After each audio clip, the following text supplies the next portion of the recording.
Are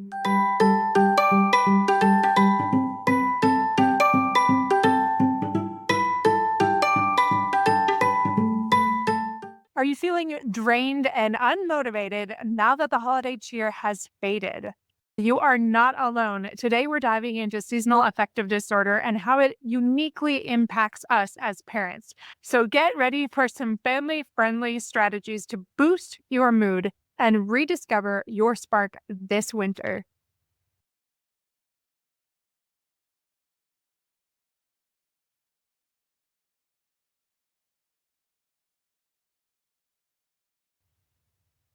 Welcome back, my friends, to episode number 184, Parenting Through the Darkness, Coping with Seasonal Affective Disorder.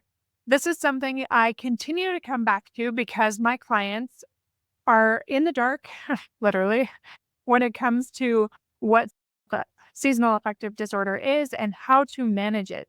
So, even though I've talked about it in the past, like last winter or a couple other times, it is important to come back to it because it eliminates a lot of the pressure and disappointment we put in ourselves when we're not performing as we think we should. And they don't realize what it is that is happening and how there can be some simple fixes. So I want to talk about that today. But before we go into that, I just want to remind you to go to fulfillmenttherapy.org to sign up for one of our classes. So, again, when we're talking about seasonal affective disorder here, there are some amazing tips and things that you can do to help your mental health and wellness. And one of those things is to sign up for one of our courses. They are so affordable, so crazy affordable for what I am giving you, my friends. But you can still go sign up, even though you might have missed that 48-hour window for those discounts. It is still so incredibly affordable. There is Ignite Your Life. It's a personal growth course. And there's also Mend Your Marriage and an upcoming course, Heal Your Home for Parenting. So check those out. There's also Find Your Focus if you would like to start a podcast or an online business for that extra income with some flexibility for parents. You can check that out on our website, once again, fulfillmenttherapy.org. And now back to our episode for today. Let's talk about SAD. What is it? If you are a parent really wanting to improve your mental health and wellness and life fulfillment, it might be difficult if you have something called SAD or seasonal affective disorder. You might have SAD if you are feeling stuck in a rut or lacking that enthusiasm or running on fumes as an overwhelmed parent and spouse. I know I get stuck in this rut regularly in January and February, especially. Like it can happen earlier, and it does to many of my clients, but they're often distracted by the holidays or other things going on. So they might not notice it as intensely. But most of us, once the holidays are over, start to really feel like we're trudging through mud and really struggling. So maybe this is you. Seasonal affective disorder is a type of depression related to changes in the season, and it typically starts, like I said, like maybe late fall or early winter, and it can leave you feeling fatigued or depressed and hopeless, and sometimes socially withdrawn. Are you withdrawing more than you might usually? I know I definitely do that. And as parents, SAD can hit us particularly hard and really exacerbate those feelings of being overwhelmed and drained. Dr. Norman Rosenthal, he's a psychiatrist and a SAD researcher, and he said it perfectly. I love how he describes it. He says, SAD is like a hibernation response gone awry in our modern environment.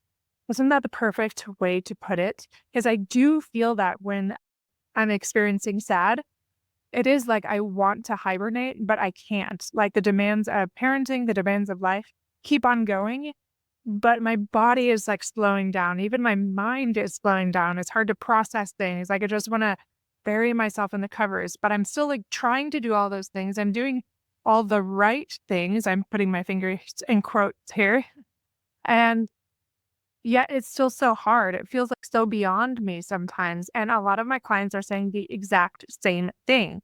And when I remind them of what seasonal affective disorder is, it takes that guilt and that shame away and helps them recognize, like, "Hey, this is a normal thing that impacts so many people." So if you're grappling with SAD, everyday parenting really can feel like really monumental and impossible.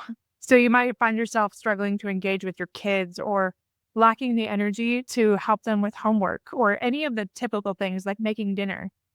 That enthusiasm for those family activities that you might once have had, even though sometimes they're hard, right? Or often they're hard, it seems to have vanished and it leaves you feeling like guilty and frustrated.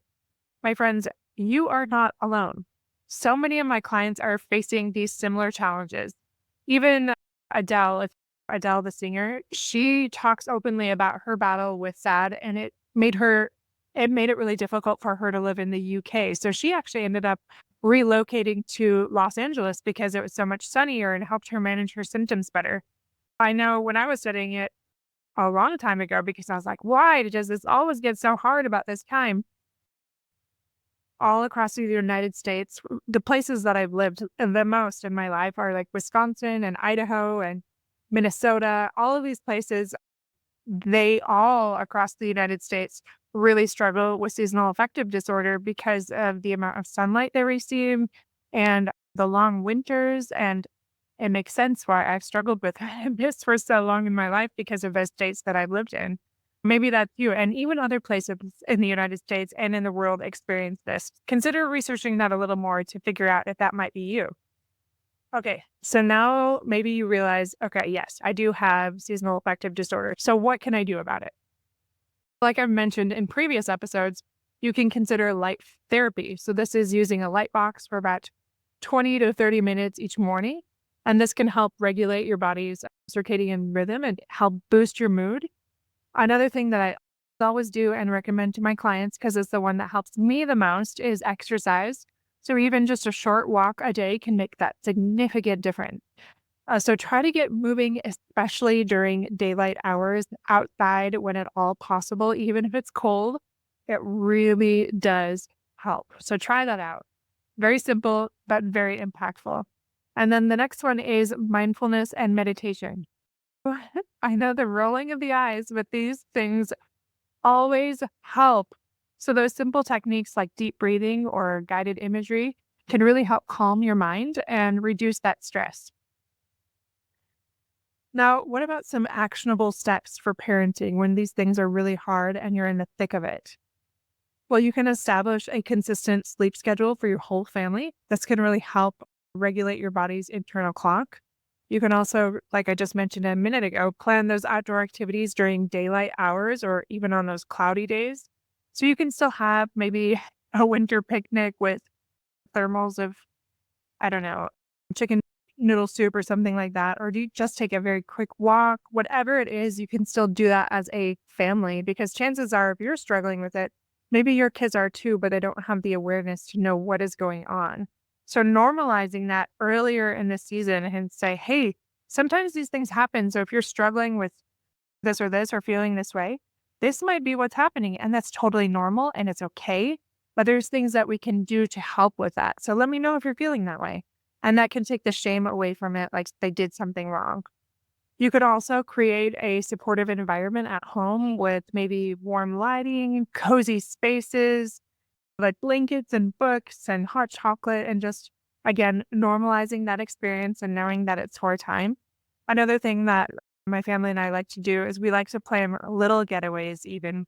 It doesn't have to be fancy. It can be scheduling a dumpy hotel in the mountains with your family and just making it a sledding day up in the mountains overnight and having pizza that night. Like, it doesn't have to be big, but something where you are getting outside, you're getting away, something to look forward to. If money is an issue, that doesn't have to be that big of a deal. It's something that you can plan for.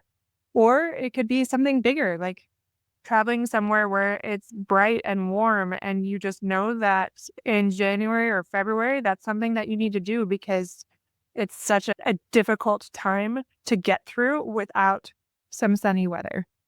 As parents, we often put ourselves last, and I talk about that a lot on this podcast. Well, when we're dealing with SAD or seasonal affective disorder, self-care becomes even more critical, my friends. So don't hesitate to ask for that help, whether it's from your spouse or family members or a therapist.